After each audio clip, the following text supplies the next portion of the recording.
We had questions after an 11-year-old girl from Merrill died and others on an open-air boat with her were found to have been poisoned by carbon monoxide on Sunday. So how does that happen? Turns out Maisie Livingston is one of two people who have died from carbon monoxide poisoning on a boat in Wisconsin this year. News Channel 7's Brianna Weaver has the answers and shares with us the signs of potential carbon monoxide poisoning while you're out on the water. Brianna?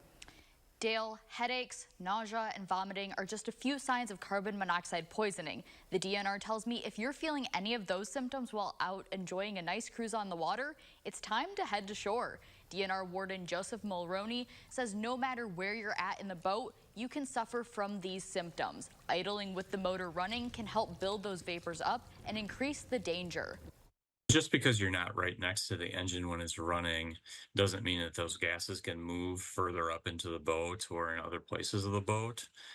They can travel, they sink to the bottom of the boat and they can move, which is why we encourage movement. We would encourage not idling. Mulroney adds while carbon monoxide detectors aren't required in boats in the state of Wisconsin, it's very encouraged to have one. Mulroney tells me while the DNR isn't testing for things like that, they do respond to people experiencing these symptoms.